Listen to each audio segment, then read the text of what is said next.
Hello, everyone. My name is Corey Holbert. I'm going to be talking to you tonight about value investing. First, I'm going to introduce myself, tell you a little bit about myself, and cover a little bit more topics, and then I'll get to the meat of my discussion, which is about value investing and the individuals who pioneered it. So, I told you my name already. Um, I'm currently a teacher. I teach middle school, 6th and 7th grade social studies.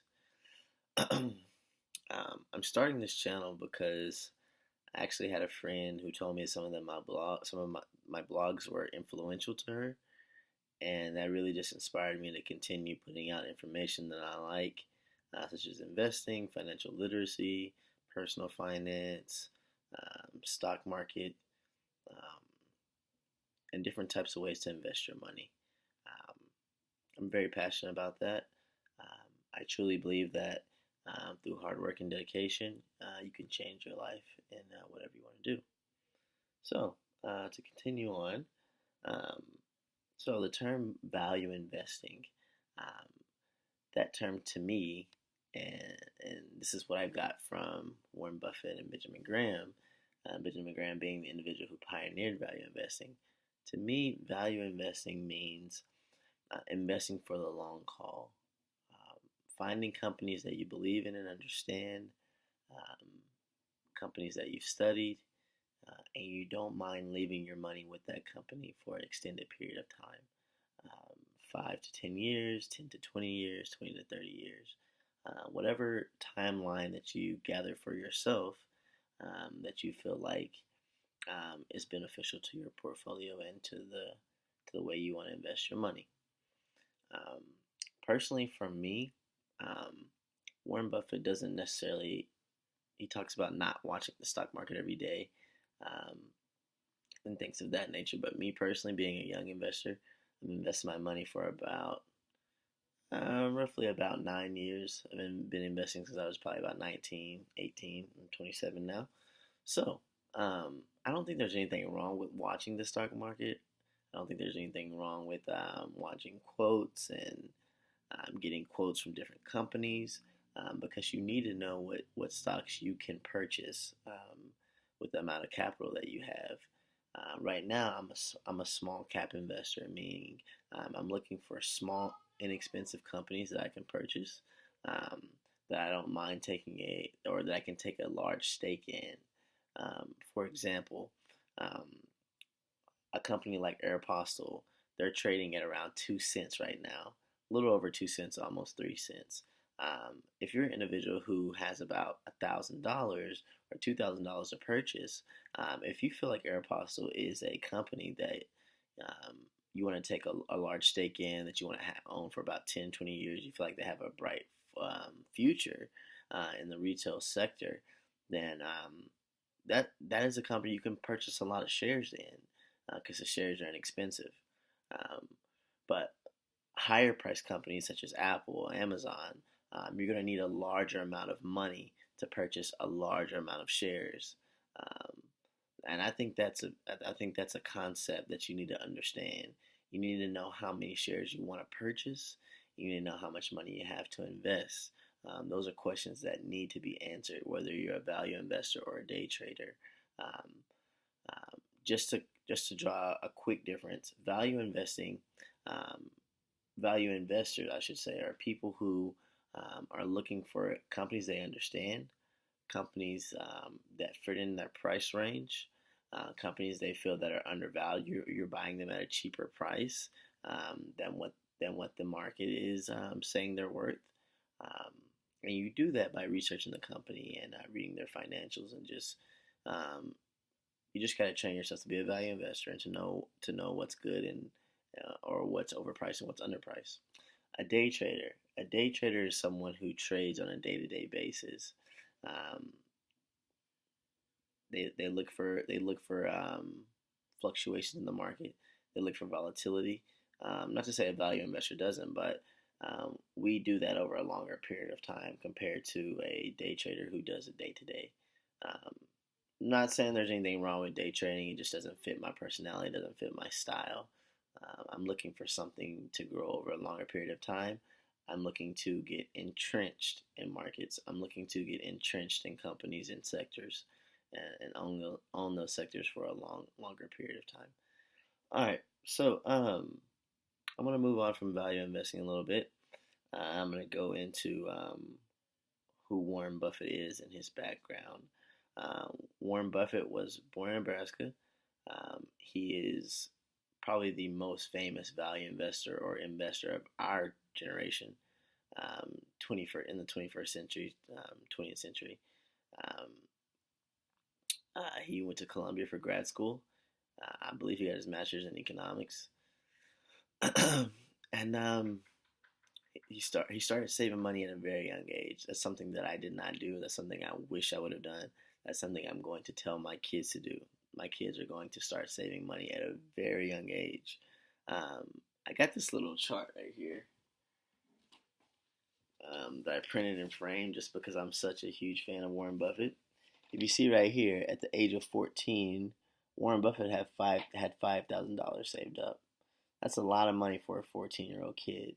Um, I can't say there's a lot of 14-year-olds that have that, and I definitely didn't have that saved at 14. I could have, but at the age of 19, he had 10,000 saved up. By the age of 26, he had $140,000 saved up. So this is something I like to look at. It gives me motivation, and it kind of keeps my mind um, on the path to financial literacy, financial success, being a successful investor. So something I printed and framed. Warren Buffett.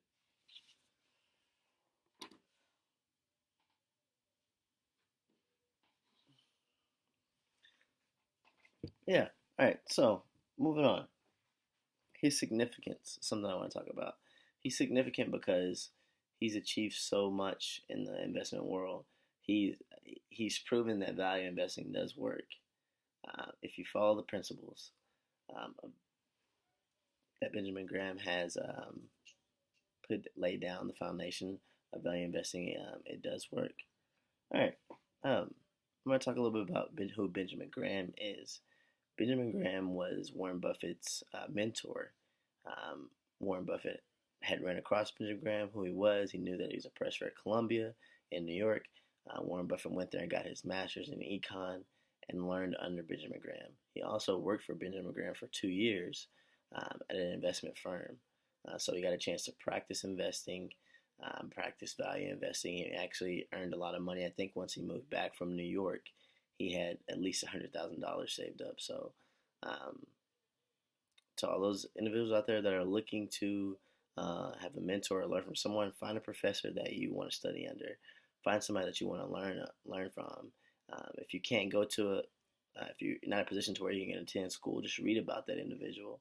Um, I hopefully I get a chance to meet Warren Buffett in my lifetime, but if I don't, I'm gonna try my best to read every book that's written that he's written or has written about him, or every article that he has written. So just try to get as close to the people that you believe in, close to the people that you want to learn from, and that's why I appreciate Benjamin Graham and I appreciate Warren Buffett. Um, Last but not least, there's power in having a mentor and a roadmap. I've never really had somebody I just looked up to, um, and that's probably just because of the way I was brought into the world, my background, which I don't think it's a bad way, but that's just my story personally. But now I'm coming into the thought of it's good to have a mentor. It's good to be around people who you think like, and that's something that I don't want to say I didn't. I don't want to say I took it for granted, but it's something that I haven't quite pursued until now. Now I'm pursuing it a little bit more for the simple fact that I'm realizing how important it is. And it's important to be around like-minded individuals. So there's power in that. And secondly, having a roadmap. You need to have a roadmap. Live the life that you want. Live the life that you want. Don't be afraid to do that. Don't want to get too cliche. I want to be very organic and natural with this, but build a roadmap. Build a roadmap. Think about that. And last but not least, I want to share a word with you. Let's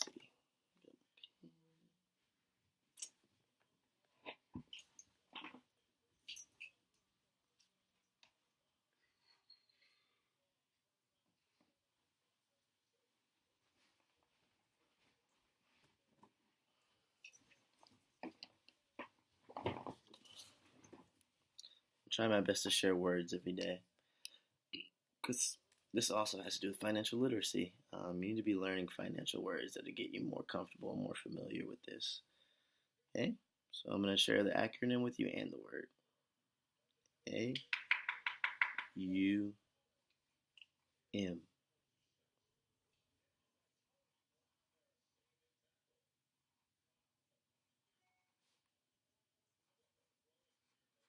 Assets under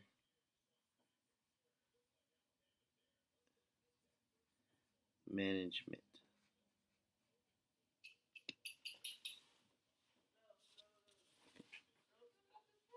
AUM, assets under management. So what AUM is, it's exactly what it sounds like. It's how much money are you managing currently. This is where I'm at with my investment um, path. I'm to the point to where now I'm trying to get more assets under management. And you could start with $10. You could start with $5. You could start with $10,000. You could start with 1,000. Um, Try and build assets under management. Get you some money outside of saving. Um, that's just simply for investing, and build that up over time. You can compound that. You can make money off your stocks or your commodities or options, whatever you're trading. Um, but more specifically, I'm trading stocks. So I'm looking to build my assets over management. By the end of this year and by the summer, I want to have close to um, 10 grand, 20 grand of assets under management.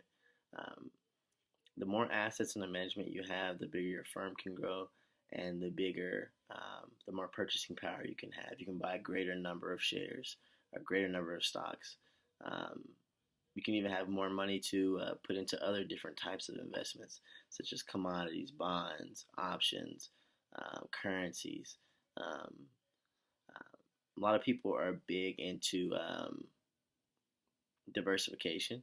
I'm not so big into diversification because I just I'm not that deep into other types of investments besides stocks. I'll be talking more specifically about stocks and the stock market because that's my area of that's just my I want to say that's my area I guess expertise. That's what I enjoy.